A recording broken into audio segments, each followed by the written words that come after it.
The film opens as Ray King is at a bar during bingo night.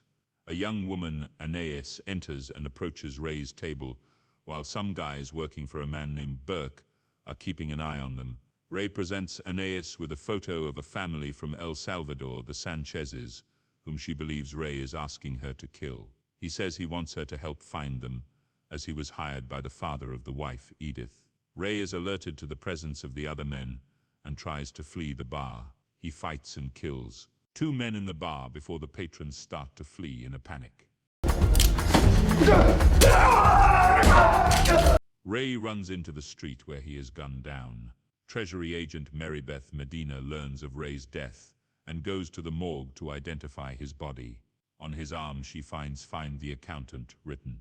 Christian Wolf is communicating with his handler Justine just before he is set to go to a round of speed dating. The women all specifically line up for him until they actually meet him, and they find that Chris has made up his own dating algorithm to determine his match. He ends up putting them all off with his behavior. 45. So, Burke and his top goon Cobb are talking at their worksite over Ray and Anais. They know who she is, as she showed up during a meeting Burke had with 3 other guys, where she killed the men but left Burke alive. Burke orders Cobb to go to Fort Worth to take care of anybody else looking into their dirty work.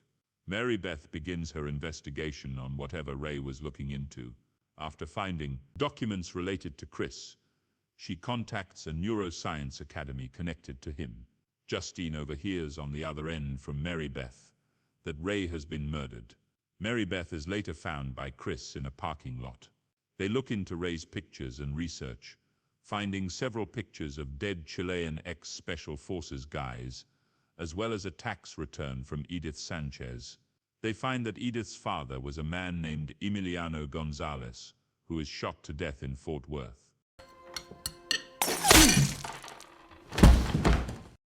Chris and Marybeth go to a pizza factory to speak to the manager, Ike, since Edith allegedly worked there. When Ike doesn't give them the information they need, Chris gets out his own research and suggests that Ike is involved with money laundering.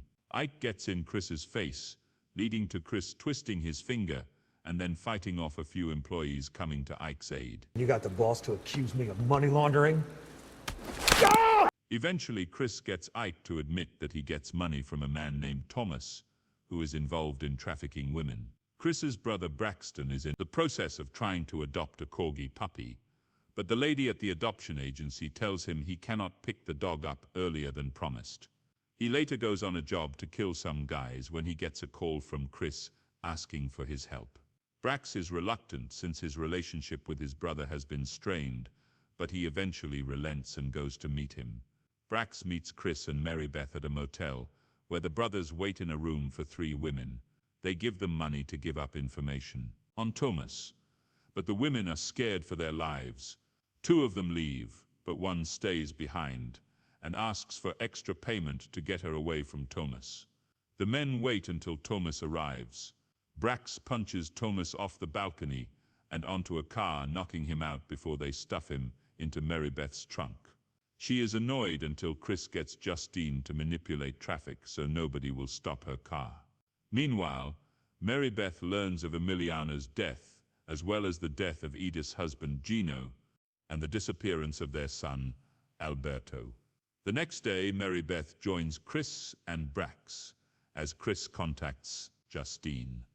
She rounds up her network of hackers to infiltrate security footage throughout Los Angeles to find Anais.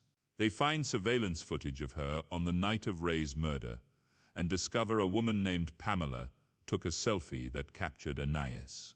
The hackers find Pamela's laptop and go through her files to find the selfie, all while Marybeth objects to the invasion of privacy and fears that they will be discovered. The hackers manage to find the selfie before Pamela notices anything. They discover that Anais has been in several parts of the globe and has carried out murders against members of criminal organizations. Marybeth learns that Chris and Brax were responsible for some of the deaths, which makes her decide to break away from their help and to continue her investigation by the book. Marybeth and an attorney later meets with Thomas and his lawyer. It is revealed Ike was murdered, and had a rat shoved into his throat. Before Thomas can agree to give his testimony against his employers, Cobb shoots him and his lawyer with a sniper rifle.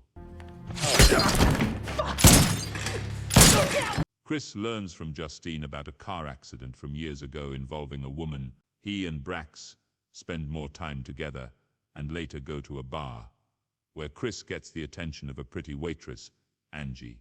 Chris joins Angie and others in doing a line dance, but Angie's ex-boyfriend comes to antagonize Chris.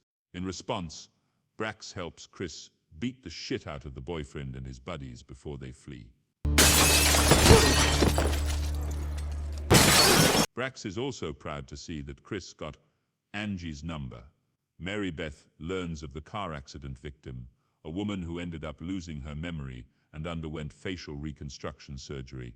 The woman also developed acquired savant syndrome and became skilled at things like chess and later killing.